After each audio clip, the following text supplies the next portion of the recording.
Hey guys, M.A.D.D.Y. I'm up today. We are back with Go! My favorite sports team.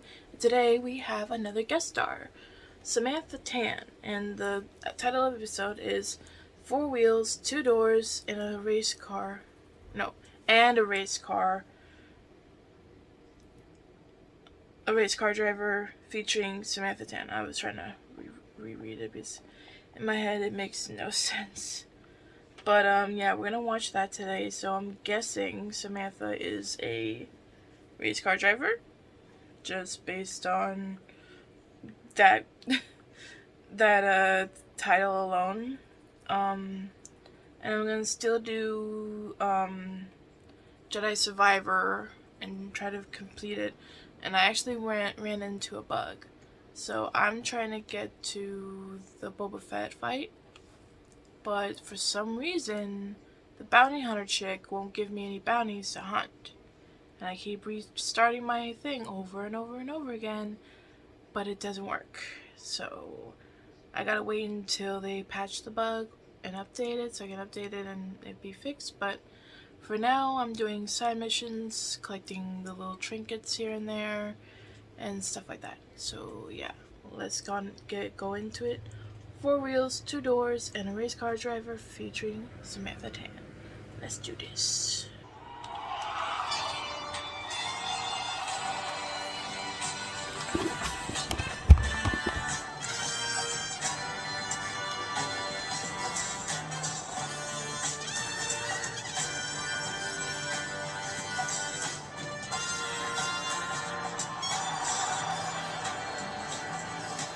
Hello, everybody, and welcome to Go, Hello. My Favorite Sports Team. I'm Tyler Scheid, your illustrious host that knows the sports, joined by Mark. Hello. Hi. Love your hat. Also known as Markiplier, the famous YouTuber. I'm just adding more to it. But we are joined by a special guest, a race car driver extraordinaire, rising star amongst the ranks, recent BMW M Motorsport ambassador. Oh boy, that I had to remember that. You were practicing at like 10,000. I know, but my brain it threw me off. You know, and what did I do? I didn't do anything. It's your fault. It's your fault. But I anyway, haven't done anything. This is about our guest, okay? Who? Samantha Tan. Hello. Welcome. Yeah. Face. Do I like talk really close? No, you don't. Yeah, I mean, Maybe. I don't Sweet know. noise. if you speak in normally like a really soft whisper, then be closer. But if you're like me and you scream a lot, distance is good. Okay. Actually, I have no idea. We've never recorded here before. We're at the Spotify studios, and they have these rooms for us to use, and it sure beats our by a lot. Our separate studio. We'll Don't know cut that that. out. Our separate studio, yeah. Our little shack of a studio that Yeah. we usually record in. So. But we're not here to talk about that. We're here to talk about Race cars. race cars, I'm assuming. Unless Yes. you don't want to talk about race cars. Because I represent the side of the audience that doesn't know anything about sports. Our whole objective is trying to like blend people that are Okay. not fans of sports or not sport people in general and have like this animosity towards sports, and then sports knowers.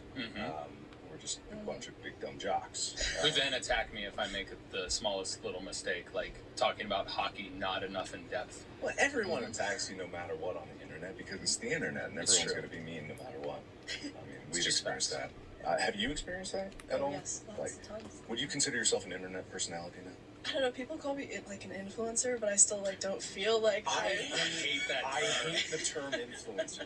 I hate it. It's such a weird label to put on people. But what made you cross into that threshold where people started thinking you were an influencer? I think it's just like the social media presence, Yeah. and stuff like this. I guess like a lot of interviews and. I think the differentiation is that if you run your own social media, you are more of an influencer, which in our field, the idea of not running your own social media, the idea of running your social media in general is just like, no, that's who I am. Yeah. It's me online. It's not an influencer. This is just literally my portal into the greater internet out there. But yeah, I'm assuming that's just how you got started. It's just like you had your social media and people just wanted to follow you. Influencer. But I I don't like the term either, influencer. Yeah, that's strange. You prefer the term race car driver then? Yes, for sure. For sure. Absolutely. Really? Absolutely. A little bit more badass. On your tombstone, would it say race car driver? Goes around in circles for a living, yeah. Is it just circles, or do you have like more winding we have tracks? winding tracks. Good. You do the real racing. Yes. It's not the oval racing. Of just constantly Not left to knock turn, on left turn. NASCAR. No, not to knock on NASCAR, but knocking on NASCAR personally. So, Come at me. what type of... Literally, I don't know anything.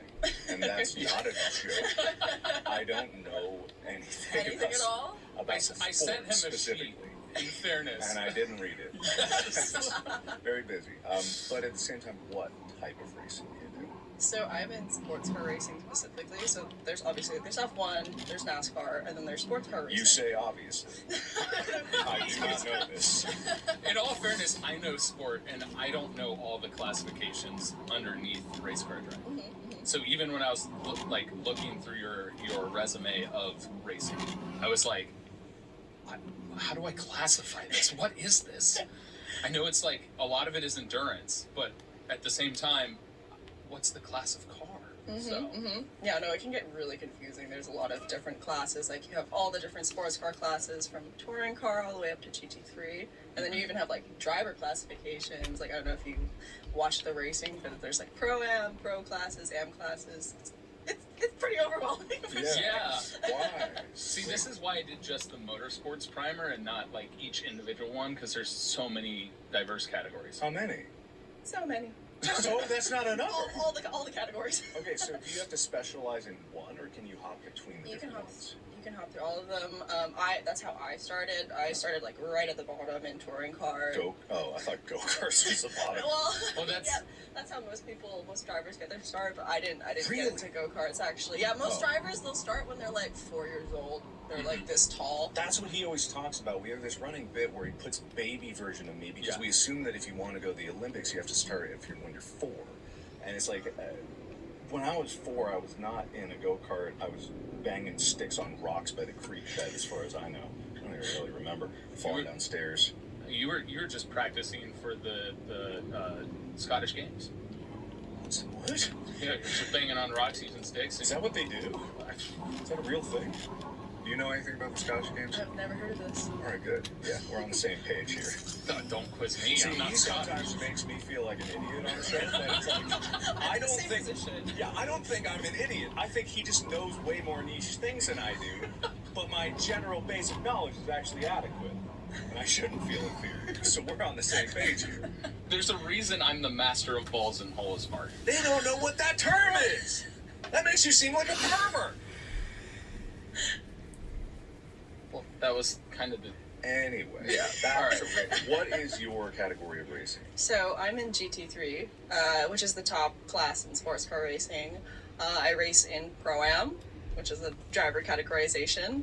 To kind of go over it a little bit, there's this like racing sanctioning body called the FIA, and they basically rank all the drivers based on your experience. So I'm a silver, but I've been derogated to bronze just for this series. I know it's going to get really complicated, but there's four driver categorizations. It's bronze to platinum. All F1 drivers are platinum. If you're hired by a manufacturer, like you're paid by like Ferrari or BMW or something, then BMW. I hear they BMW. make great cars. yes, German engineering. sponsored.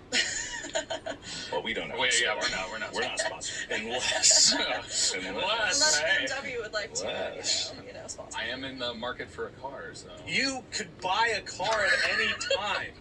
For 3 years, you've been saying, "Oh, I don't have a car because It's cheaper to because you were not. using the car that I was lending you." And then when I was like, "No, I want to give that car to my mom," you then didn't have a car for 3 Which years. was fine. I work from home the majority of the time. The only time I go anywhere is to the studio or anything else. But Anyway, if BMW has any free cars like I'm just Get looking up. for deals, you Yeah. know? All right, so back to the topic. So it's like I hate to make this comparison because I don't play this game, but it's like League of Legends where there's like I play bronze. League. You play League? Okay, I do not. What I about do not at Valorant? all. I play Valorant. Because that was I the don't one play I was Valorant. thinking of. I can't do competitive PvP games It's I toxic. get too into it, and I don't get toxic, but I just get this rage explodes out of me, and I've tried very hard in my life to not be angry all the time. It's why you kind of stopped playing sports, if I remember right, because your competitive fury that can come into. Well, there's many reasons why. I'm lazy. I was tired. My knees hurt. My back hurt. So that's mostly why. But back to the topic at hand, racing. So there's bronze, silver, gold. I'm assuming gold and platinum. Yeah. And Pro-Am, what does that stand for? Pro-Am is basically like, so in Pro-Am you can run basically a bronze only. That's your AM. Okay. And then your pro guy can be silver or higher. What's an AM? AM is just bronze, basically. Amateur. Oh! Pro amateur? Yeah, professional and amateur. Isn't that strange? Yeah. Again, it gets really complicated. This is how I feel when I talk to him about literally anything, because there's so many nuances to it that I could never wrap my head around. Are you okay? You said the word, sorry. I got excited. What word? Nuance. We haven't said it in like 3 episodes. They don't know the context of that joke. The audience Stop doing inside jokes that just gonna make them feel like we're idiots. We run a professional operation. I don't know. No, out of the studio. Out of the studio. So you're in bronze right now. Pro-Am bronze, or is Pro-Am equivalent? That's what bronze means. Pro-Am. No, bronze is basically like a driver categorization. And then you can run a specific like lineup of like classifications in each class. Okay. So what? That made it any easier. It did not. It's all my brain's so smooth right now. Just the wrinkles are just deforming. But what? Okay. So I'm assuming your car has 4 wheels. Yeah. Let's go back to the basics. Let's go real basic Got here. a door, we've got a steering wheel. 1 door? 2 doors. Steering wheel. I'm assuming an engine. Yep. Sort of like a body around it. Does it have a trunk? It does, actually. So I know stock car racing. Like NASCAR. So NASCAR it's categorized as stock car, but it originated as actually being a car that came off the line as a stock model. Yeah, because that's But what then we they went started over. stripping it down, and so it's not like it's called stock car racing, but it's not really a stock car anymore because they stripped so much out of it. Like it doesn't have a trunk, it doesn't have lights, all these different parts are removed from it. So like it's stock car, but it's not, which is weird. Which You've is lost Mark. yeah, which is No, why I was thinking your racing I'm is here. more like stock car because a lot of the models of cars that are driven can be purchased Yes. street legal. They're Yes. modified after the fact, right? But when it comes to the actual like ability to buy the car, which is why the stock name was attached to racing, yours is more in line with that than NASCAR. So I was right. All of what he was saying was that I was on the right track. Yes. Okay. Yeah, because it has the trunk. So you're trying to make me look dumb, but I was on the right track. No, so I was I knew telling it you wasn't. right. I knew it wasn't NASCAR. I knew it wasn't because we made fun of them earlier. And if we're making fun of them, then that's obviously not what you do. So you said windy tracks. Now Yes. I'm not completely ignorant. I've seen races and I've seen games. I've played Gran Turismo way back when. I think Gran Turismo 3, whatever was on the PlayStation 3. Did you grow up playing those types of games?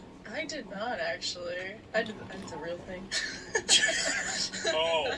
Excuse me. Yeah, but you didn't start until what? You were 16? 16, which is like pretty late for a driver. I didn't know that this career path was I necessarily started available to me. driving at 15 and a half. I got my license. Which I was going to ask, did you just get your license and your racing license at the same time? Pretty much. Yeah, I got my driver's license when I was 15. Is there a different line at the DMV? How did this happen? Yes, Mark. Yes. We'll just say yes. Okay, cool. I got the wrong line then. No, literally. How do you even get started? Because where do you go? That's my biggest question to him is like, for all these niche sports, every single one of them, no matter how big the fan base is, no matter how big the player base is, there's a place in a city for people to go. And I'm just completely ignorant to like, where even is this? Like, where did you grow up? Toronto. Toronto? Okay, so there's a racing building in Toronto? No, there's a few tracks in the area, but they're all like an hour away. They're always super far. Or like go-kart tracks, for example. Oh. Yeah. But again, like most people start in go-karts when they're like 4 or 5. I did not.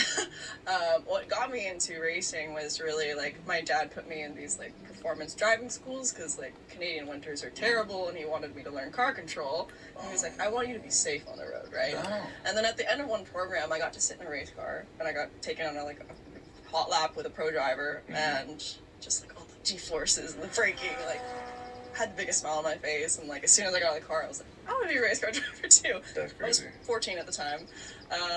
But yeah, like, my first race car was a 91 Civic. Basically, like the way that you start in sports car racing is you need to get your regional racing license, and to do that, you go to a racing school. You compete at like 6 races, and you have to like finish in good standing, and then they give you your regional license. And by the way, you can get your racing license pretty much like at any age. FIA specifically, though, I think you need to be 18, but I could get it. you could get it. You could get. I'm You not. could go. I don't drive. I never speed. That's like my driving style is I don't speed. I always like am very, very cautious driver. So I feel like I would be the slowest person if I went to driving school. You like accelerating though. What kind of weird statement is that? It's true, You're though. describing my, like, if I had a Tinder bio still, would it say likes to accelerate? Like, that's not a compliment. No, but like when you drive, you occasionally like to push the pedal down to get really good acceleration, especially in your cars that you've driven. You don't do it as much now, but when I first moved out to LA, you did. Oh, I see what you're talking about. Because, yeah, I have a Tesla. So when I first got it, it was like, oh, well, look, it can go fast. And then I never do it again.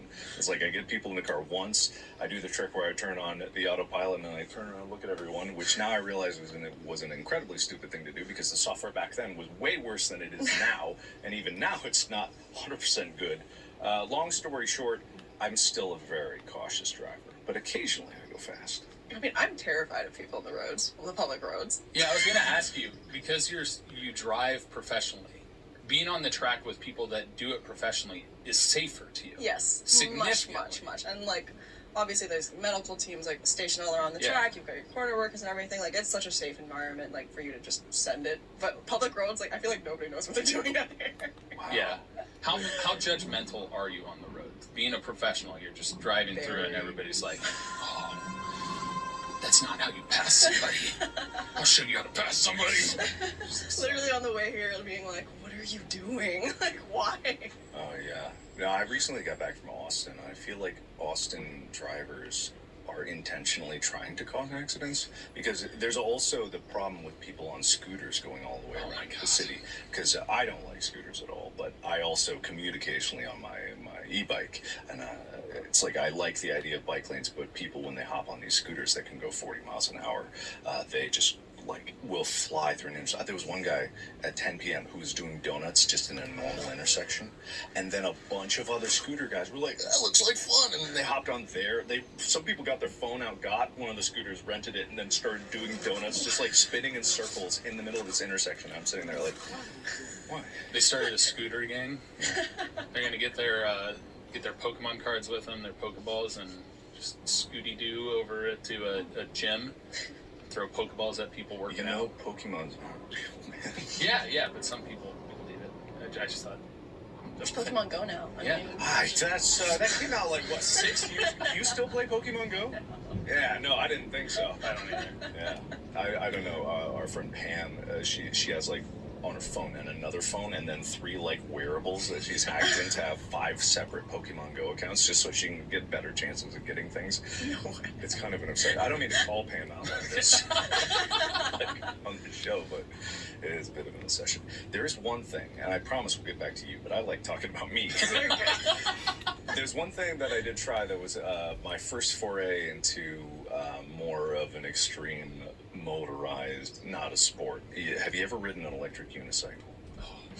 Can't say I have. So an electric unicycle is exactly as it sounds. It's an electric motor unicycle.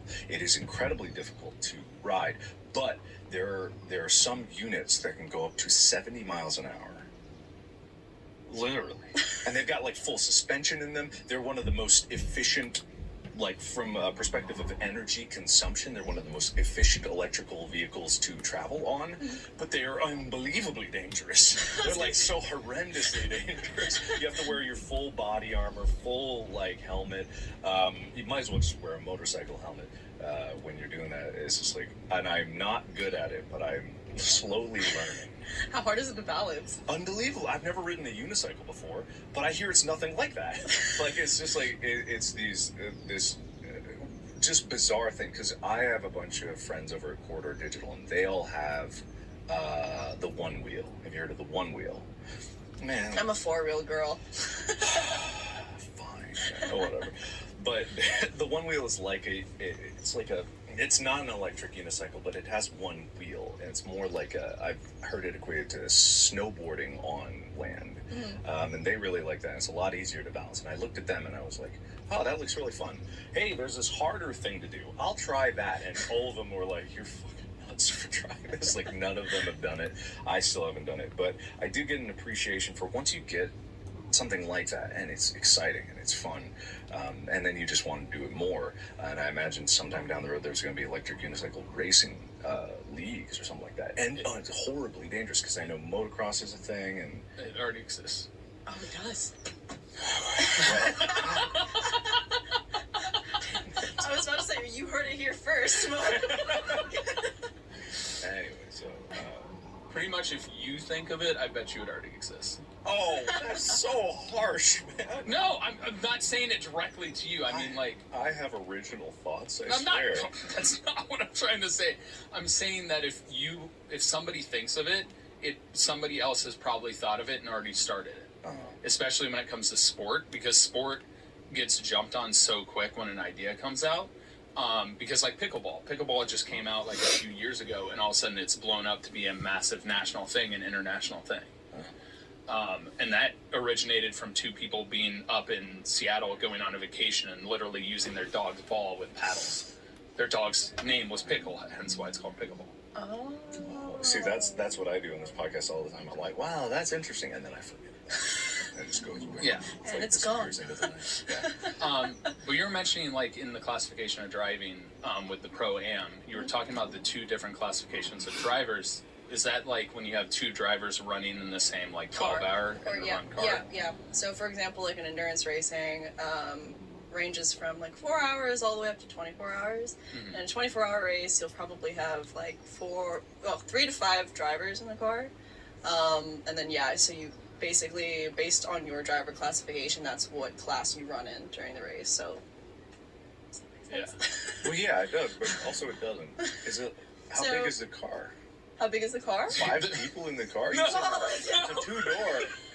You got two people in the front with 2 steering wheels, and you just press a four people No, button. that's what I'm imagining. Like, is that not what it is? How do you do that? Someone's holding onto the wing, you know? That's what I was thinking. Like, are they like how many people? It's a clown car of race car drivers. That would be fun though, because then you have to carry everyone. They're not things. They're people. You have to carry everyone to the next place, and then you can only change out the next day. But how does it actually work? So basically, we're in the car one person at a time. There's How you said it sounded like There's there was one steering wheel. Okay. We went over that. Yeah. 4 wheels, 2 doors, 1 trunk, 1 steering wheel. We went over it. Yeah, I'm alone with my thoughts in the car all the time. Okay. But basically, for example, in a 24-hour race, let's say I'm in the car for 2 hours at a time. You can only be in the car for 2 hours at a time, maximum. But then I'll hop out during a pit stop. We'll do a driver change. My co-driver can be in for like an hour, and then like I can hop back in for 2 hours, and it's just based on strategy.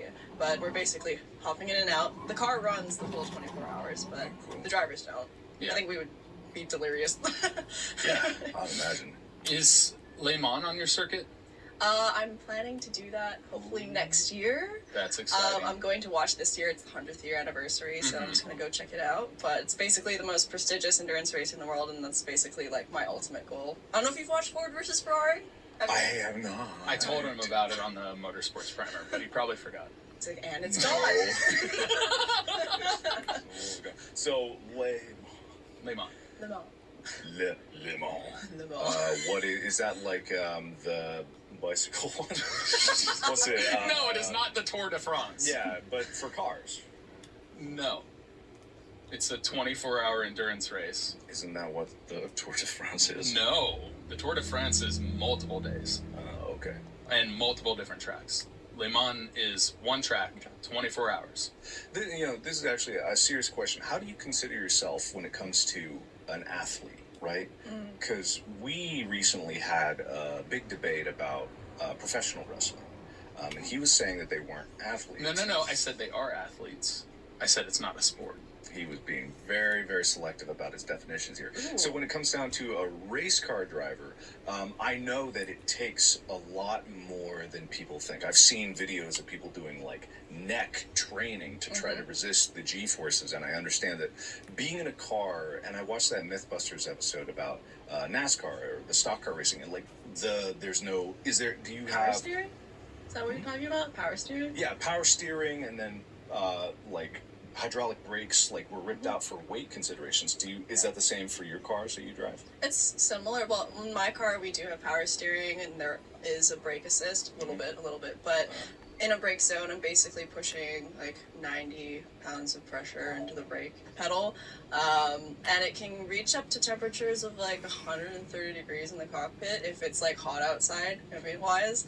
So you do lose, like, for example, if I'm in the car for 2 hours, like I could lose 2 pounds of water weight. So I am training. I'm training 5 times a week in the gym, doing like cardiovascular endurance stuff. But I'm like curious, like, what your definition of what qualifies as a sport? So, I mean, we talked about it on our very first episode of the podcast, but it's governing body with governing rules. Usually, for me, it's like skill or athleticism, clear competition, defined competition. So you have defined winning in terms of winning, and then it's repeatable, so that it can be something that you can have one game, and then the next game is so similar that the results are not varied so dynamically because they suddenly have different rules versus another, or somebody judges it distinctly different than another thing. And so those are the key parts for me in defining a sport that makes sense. But with professional wrestling, they're insanely athletic, but it's scripted. A lot of the stuff that they're doing is more theater based. And so there's like, the punches aren't like full punches like in boxing. They're doing stunts and stuff, but they're purposely trying to land on their elbows and not put their full body weight on the other person, which is why I said it's not a sport. But I know about the amount that race car drivers have to go through, especially I watched a bunch of Formula One stuff, and their neck muscles. Insane the amount of G's they go through. And so do you do like neck strengthening exercise when you do your cardio stuff as well? I do. So I used to race in a class called GT4, and there wasn't as much G-forces, but now moving into GT3, now I am having to do these kinds of neck exercises because we are pulling like maybe like 2 or 3 G's during a race, depending on the track, obviously. But yeah, getting that tree trunk neck. Damn, I got it right here. It's wrestling. Yeah, no. When I was growing up, I did wrestling, and one of my best strengths was doing neck bridges. Like neck bridge in wrestling is when they've got you're losing, so it's not a great position to be in. But if you use all your neck muscles, you can lift your whole body up with just your neck. Terrible idea, because it could lead to horrendous injuries. And I still have kind of a tweak in my neck from some of those days. But I could have been a race car driver. Yeah. Yeah. Oh, but to wrap up the question is like, so you would consider yourself fully an athlete? I would consider myself an athlete, yes. Do you find that you have to defend that online? Yes, for sure. Yeah. I mean, like, there's tons of people who are like, oh, racing isn't a sport, because they don't see, the training that goes into it. All they see is like, oh, you're just sitting, driving a car around a track. They don't understand, like, the amount of G-forces or the amount of, like, pressures where you're, like, pushing on the brake pedal, for example. Yeah. Reaction Even, like, time. the temperatures and, like, the mental aspect alone, because there's a lot of debate of whether, like, chess is a sport or something like that, because it fits a lot of your criteria. Correct. But at the same time, people are like, well, if there's not athleticism behind it, it doesn't qualify. And even me being, like, outside of the sporting world, I know that those kinds of, pressures that you have on yourself and the mental reaction speed and the kind of like elevated level of presence of mind you need to have when you're racing for that long and when you're this close to wiping out completely. I'm scared to drive just on the highway. I can't imagine. What's the top speeds that you go at when you're driving? I'd say it's based on the track, but I'd say my top speed 185 miles per hour around Daytona, for example. Is that the fastest you've ever gone? In a race car, yes. Okay. But in a car, no. What's the fastest you've ever? Over 200. Yes. Well, I'm you're saying it 200 like it's so miles an hour club. shady. Like I hit 210. You I'm not talking about it. When did you hit? Wait, no. What in the hell were you do? I was on 275. It was late at night, and I was going downhill, and I was flooring it. Hit 210? Hit 210. On 275? Yep. How many years ago? Are you in the statute of limitations? They have to witness that, I believe. I also don't live in Ohio anymore, so. I don't think that saves you. I- It's all lies. It's Yeah, not true. Professional driver, Could be a close joke. course. Yeah, it was definitely a close course. It was nothing there. Absolutely. In Mexico. In Yes. the 275 loop of Mexico. Definitely so. Actually, it was in Germany. It was on the Autobahn, Yeah. where there's in the sections where there's no speed limit. Yeah. I've gone 600 miles an hour in a plane, but that's about the fastest I've ever. All right. I was like, We're all car are you hurtling driving? around the sun at tens of thousands of miles an hour, and the sun is moving around the galactic rim at hundreds of thousands of miles an hour. So we're all creatures of speed. I mean, so if you time it right, if you're in the car when it's going the same direction in which the Earth is spinning, and also at the exact point in which it's rotating, you're going significantly faster. Big brain. Yeah. You don't have to give them anything. You can literally shoot down all of the crazy ideas. So, I recently watched a video. There's a Formula One driver who was running the same track over and over, and he's going into the final turn where the starting and finish line was. And he was millimeters from the wall every time, because everything is fractions of inches, especially when you're trying to get the perfect line. And he noticed the wall moved because somebody wrecked behind him, and the wall ended up jutting out like 80 millimeters, and it ended up making him wreck. And when he went into the pit stop, everybody's like, "So what happened? What happened?" He's like, "I think the wall moved," because he knew his line so well. Are there any tracks in particular where you feel like you know the line so well that you would notice if something moved like the wall? That's actually so crazy. And they're like the amount of precision they need to do that. It's like mind blowing. But for me personally, I feel like probably a track I've run on many, many times is COTA, the Circuit of the Americas, which I am going to next weekend or this weekend. So F1 track. I would probably notice if they did replace the sausage critter. So notice little things like that. Wall wise, maybe I was just at NOLA. In New Orleans, and there's like a wall like right as you're coming on the front straight, and I feel like I would probably notice there. Yeah, for sure. Is there a favorite track of yours that you know really well and think you have the best line? Ooh. I'm gonna say VIR, which is here in the US as well. It was where I had my very first race, so I've been there like multiple times, countless times, and it's just so much fun, and I pretty much know it down. But I think my favorite track of all time would be Spa. I don't know if you've heard of that. I haven't heard of that one. But it's an F1 track, and it's infamous for this corner called Eau Rouge, which is basically like we're flat out. We're probably going like 200 kilometers per hour, like straight up this twisty hill, and it's basically like a point and shoot. Like if you screw up the first part, you're not making it at the top. Is it like one of those you have to really know the track? It's like full commitment kind of thing. Well, that's my question is, how do you even get to new tracks? How do you even get the preparation? What preparation goes in at all to these? Is it Gran Turismo? Well, a lot of drivers do sim racing to prep for a track that they've never been before, because it's like really good for visual training. But for me personally, I don't have a sim yet. But I will watch like a YouTube video just to get a sense of like where the track's going. For example, I don't know if you know of Nürburgring, but it's a 20-kilometer track. There's, I don't know, like over 100 corners. And I learned it through a YouTube video, basically. You know, that's so funny because it makes sense. You're not feeling it.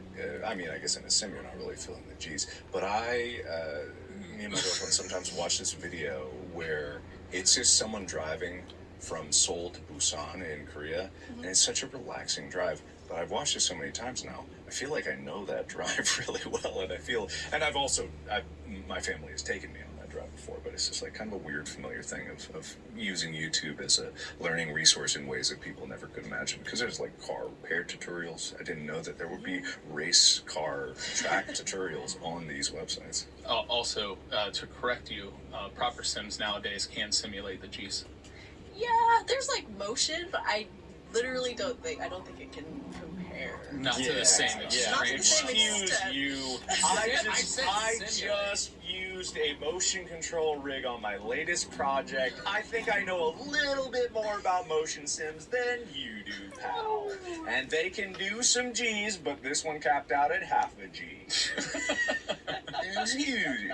I really did. It was this crazy thing called the NACMO, and I imagine it's something that's similar to that goes into a lot of these motion rigs, because the principles are all the same. You have a big pumping oil into big pistons, and then it goes swoosh, swoosh, swoosh. So I have definitely an appreciation for those types of things, because my background is in engineering. I didn't graduate, as many people remind me on the internet, but it was a choice. I didn't flunk out or anything. But I love mechanics, and I love that. Does that play into your love of racing at all? The love of the mechanics side of it, the engineering behind the car? I can appreciate it. I don't have any knowledge. Really? Yeah, people are like always asking me like about specific stuff about the engine. I'm like, I just drive the car. Which honestly was something I was actually really curious about. A lot of athletes, when you're an athlete, especially getting into professional ranks, you really know your body. Mm-hmm. And is that the same when you can like kind of tell when something's just off with the car? Like you're just driving it, it's like something's a little tight, something's a little loose. Yeah. And even if you don't know like the technicalities, is how do you like communicate that? I'm really curious. For sure. So like I'm pretty in tune with how the car feels. Like even though I won't be able to say specifically like what part it is necessarily, like I'll talk to my engineer after the race and be like, oh, the car's understeering a little bit here, or it feels like a bit like the wheel in the back is like shaking or something like that, right? Or like maybe the wheel isn't straight. I can pretty much talk about everything set up and suspension wise, but if you start talking to me about like very specific like engine parts and stuff, I'm like, I don't know. I do not know. Honestly, I wouldn't be able to say either, because I don't know anything about. I'm not a car guy in general. I just like, again, I bought a car because it's like it seems nice and it goes fast.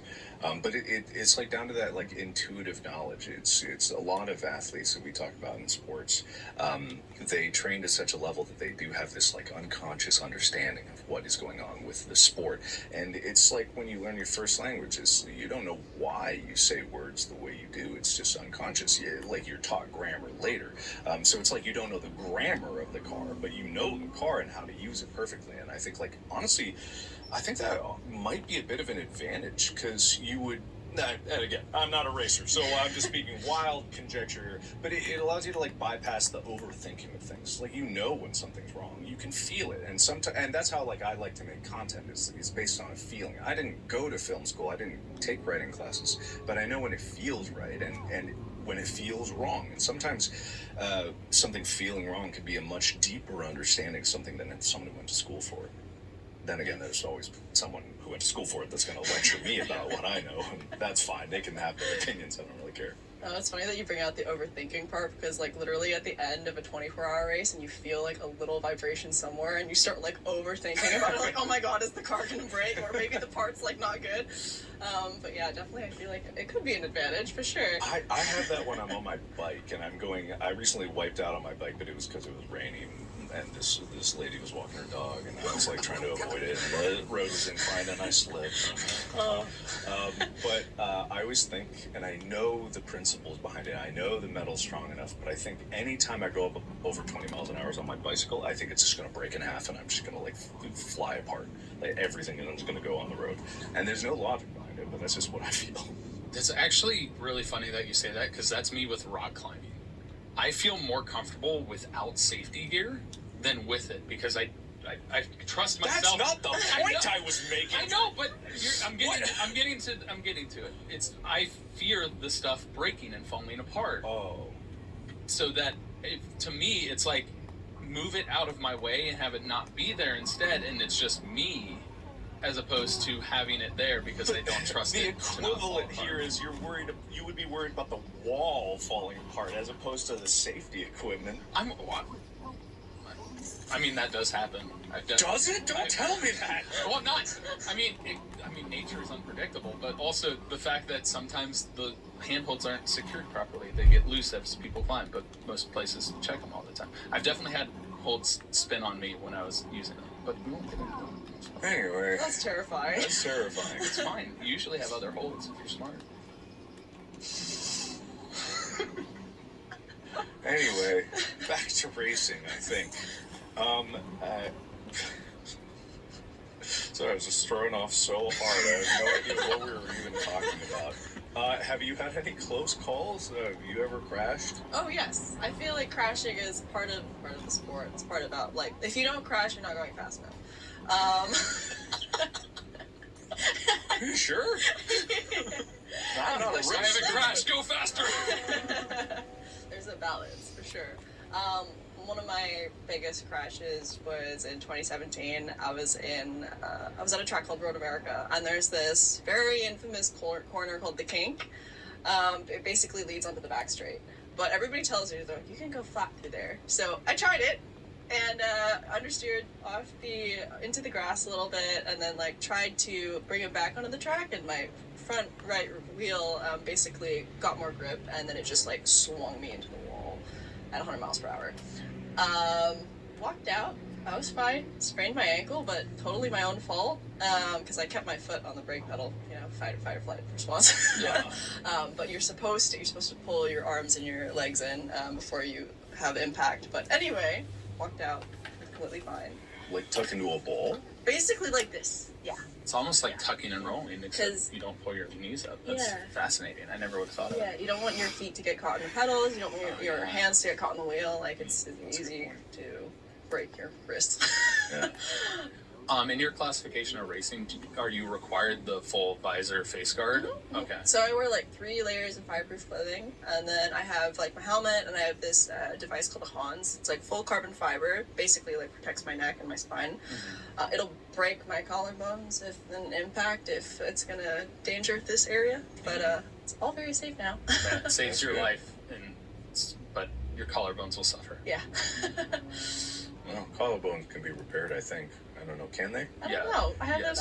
All right, let's hope. Yes, many people, many athletes across many different sections of sport have broken collarbones and come back. So great. Let's hope that never happens. All right, but if it does, you're covered. I think. A little bit of conclusion here. I was actually curious when you're getting ready for a race. Mm-hmm. You usually don't have races back to back to back to back like some sports do, like baseball when they have double headers, right? Well, I do. They do? So, well, in America, I'm in a sprint series, so I have 2 races per weekend. So one on Saturday and one on Sunday. And just this year, I'm in a bunch of series, so I basically have races every weekend. Are they the same track or different tracks? Different tracks. Okay. Yeah. For the series in America, it's at the same track. Okay. But so, how do you preparation-wise? Yeah, obviously, you're running through the turns. You're trying to remember everything on the track. Do you have any superstitions or rituals that you do beforehand to just kind of get you in that zen, get you in that zone to keep your focus up? Yeah, for sure. Like, everybody thinks that race car drivers are fearless, but I get so nervous before I get in the car. A lot of anxiety. But for me personally, what I do is I'll just throw on some headphones, listen, blast music, and try to find a little quiet corner. I'll hide from the TV crew in my little pit box, and just kind of vibe out. But basically, once the helmet goes on and I get in the car, everything kind of just fades away. Do you have required media time before and after races like some athletes, or is it? Yeah, I mean, on some race weekends, it varies, but there's a live pit crew or pit media crew that walks around and interviews people, and I always get super nervous. So I'm not this time, guys, but. I have a few questions. Do you, first off, I'm assuming this is a yes, but do you still like racing? Yes.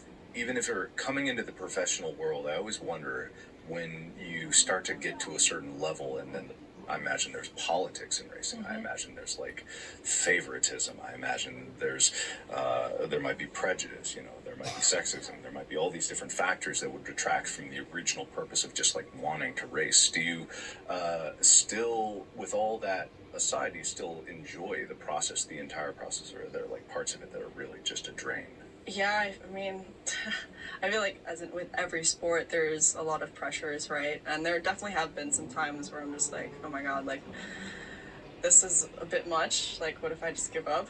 But obviously kept pushing and just like there's a lot of self-doubt, right? And there is a lot of like prejudice, like you said, but thankfully I've stuck to it. And it's all about finding or like remembering why you started. Like every time I kind of feel that way, I think about like the little version of me and like why she started getting into it and like all the successes we've had over the past like few years. And I mean, this month particularly was pretty rough for us. Like we had a lot of bad luck, like 3 race weekends, 4 races, and I only finished 1 because like there were just mechanical issues. I got taken out in my second race in Italy, and there's just these times where like it feels like everything's working against you, but I mean that's just part of racing. It's like there's these super high highs and these low lows, and you just really have to learn to, you know, be resilient or find that resilience and find that confidence in yourself to just pick yourself back up and keep going.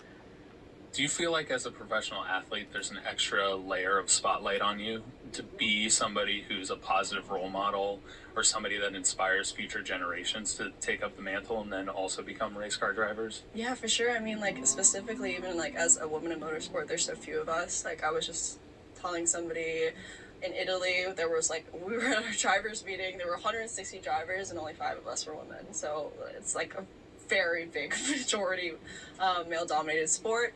And so like with that, there are these pressures to feel like you always have to perform because it's like you have so many people like looking up to you or like seeing you as a role model, and there is that pressure to like almost be perfect all the time. But you gotta remember you're only human. You know, we all make mistakes, and you know, just being in the sport and like competing in it, I think like it just moves the needle for the rest of us, other women in motorsport for sure. Yeah. Do you feel like the pressure is both crushing or more inspiring? Because thinking about all the people that you can inspire to also push their way into something that otherwise they'd be kicked out of or looked as just ostracized. For sure. I mean, like, that's what drives me is like being able to inspire and empower other girls, for example. Like, I've had people come up to me and say things like, oh my god, I didn't know like women could be race car drivers, right? And so, or like somebody saying something like, oh, you're the reason why I got into motorsport. Like that was always like so heartwarming for me. But yeah.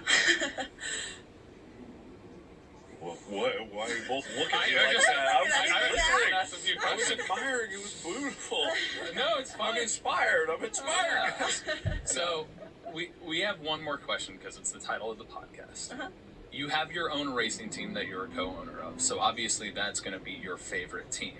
But outside of that, who is a team that you root for or look and enjoy watching? Somebody you cheer for, somebody you think paves the way, or somebody who inspired you perhaps. Who is your favorite sports person or sports team?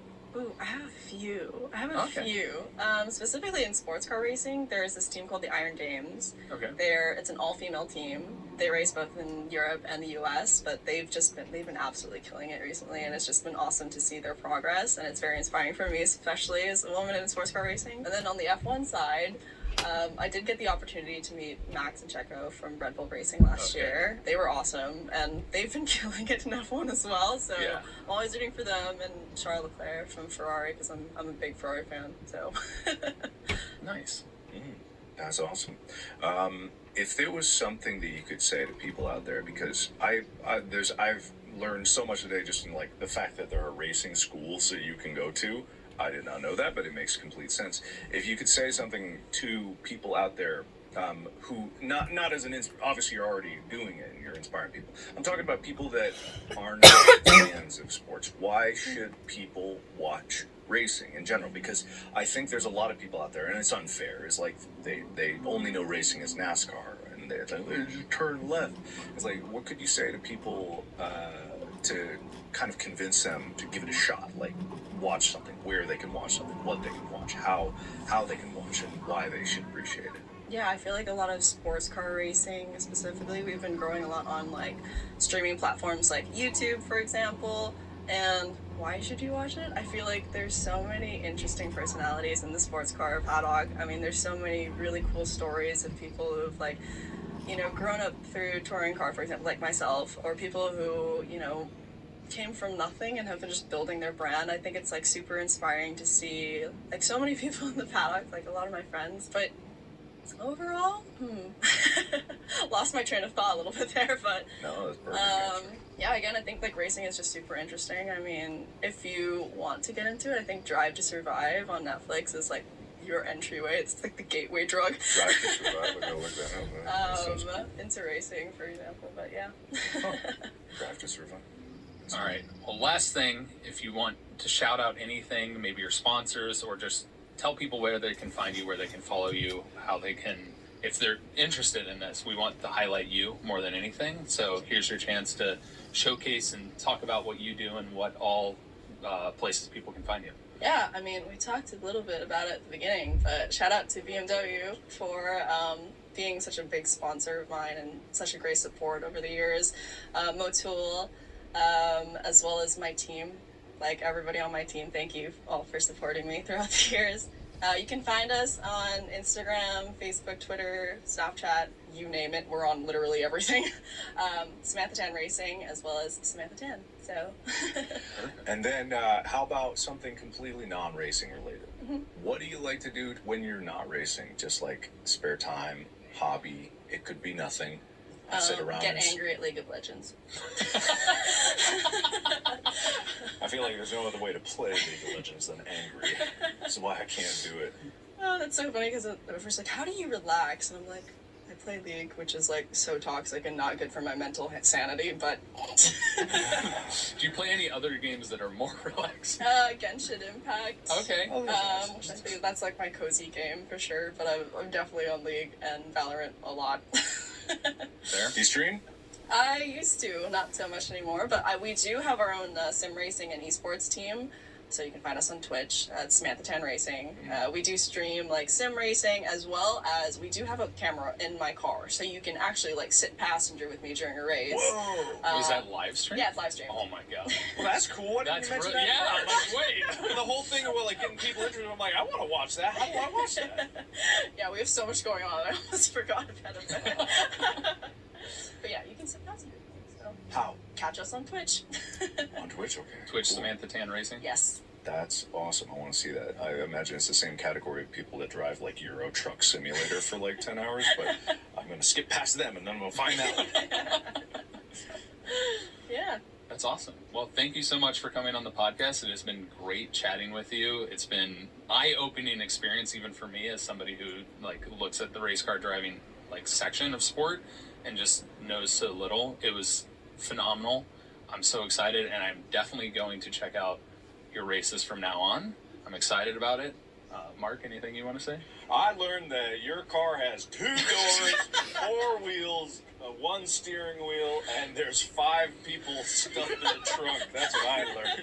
All with different steering wheels that you press a switch so the other person takes. No, they gotta hold the steering wheel while they're stuffed in the trunk, and then you pull yours off, you hop in the trunk, and pop theirs on. It's really fun. Well, thank you guys for having me. Oh, Really cool. appreciate the conversation.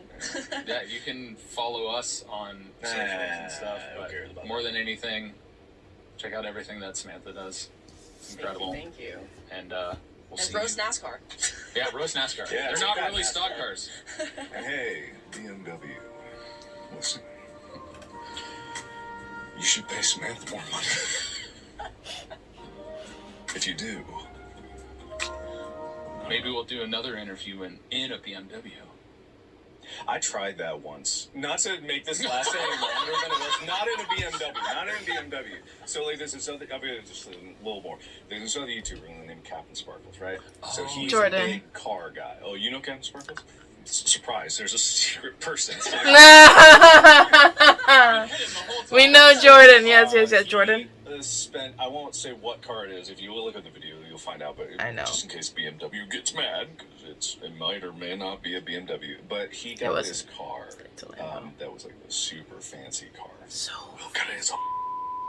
I don't know if it matters. it's I a have no it's a idea. lamb. I But think it's a somehow Lambo or the a Ferrari- Lamborghini. What is it? Yeah. If I watched the movie, I'd know that. But he did the series where it's like ride in the car, and then we'll do like this little interview talk podcast thing, and then we drive up in Angela's Crest, And so I don't do fast, and he's like driving up, and I'm sure you've driven up Angeles Crest. I'm sure you've driven up fast. Imagine going half the speed you would, which is probably still fast, and me just like this with the engine as loud as it is right here, and him trying to talk to me there. I guess. So I'll never do that again. Oh, you don't want to sit passenger with me? Yeah. I'll take you on the track. I'm good, thanks. I'll go. I'll go. I'm all right. That sounds fun. I don't ride motorcycles anymore because I had one close call, and I'm like, nah, I'm done. That's good. I was lane splitting up the 405, not fast or anything. Like it was just like the carpool lane, and I was going by, and there was this bus that was on the left in the carpool lane, and then there was a semi over on the right, and the bus's mirror and the semi's like wheel cover made this perfect thing that if I didn't cram down and crank my head here, I would have hit either the bus mirror or been into the semi's wheels. And after that, I was like, never again. And I never rode a motorcycle again after that. So I'm a little safety conscious. It's okay. You can be the pit crew. I'll be in the trunk with another scooter. You hear some thumping back there. It means I'm having fun. Good to know. Good to know. When we hit bumps and stuff, and you're hit them hard. All right, well, we can end this. All right. Well, thanks everybody for enjoying. Watch the video exclusively on Spotify, and you can listen everywhere else. They already watched it. I don't know. They might not be watching it. Oh, okay. I'm watching It's this. the end of the episode. Well, then fine. We'll just say bye. We'll put it in the beginning that you can watch this on video, only on Spotify. Yes. Cool. All right. Bye. Bye. Do you have to do the clap? Yeah, clap it. Hey guys, Tyler and Ryan from the Double Bogey Show here. Alright. Well, it's interesting to know of what type of racing she does. I thought she would do NASCAR, because I think the only NASCAR female driver was this girl. What's her name? I can't remember, but she was on Team GoDaddy. That's the only reason why I remember her. And I'm like, a girl can do racing? I thought that was only a guy thing, and like, no, it can be for girls too, but I didn't know there were like other classifications of racing that are out there, but that's pretty cool. I might check her out if I have the time, but I don't. I'm pretty tired now, and my voice kind of hurts, so I don't know if I'm gonna make a reaction today. Maybe not tomorrow. I have work tomorrow. Saturday, if I'm not doing anything in the morning, because Saturday is Father's Day, so I want to try to get a Father's Day episode up on Father's Day, so yeah, but until then, I'll see you guys later. This was a very interesting and very informative, talk. I was kind of listening, I was just more focusing on the game, but I was listening, somewhat, but, it was very interesting, and it's cool that you're a race car driver, Samantha. Keep at it, Miss Tan. Keep at it. But yeah, I'll see you guys later. This has been M.A.D.D.Y. I don't know, but what I do know is you should follow the podcast and get merch, because I do have merch.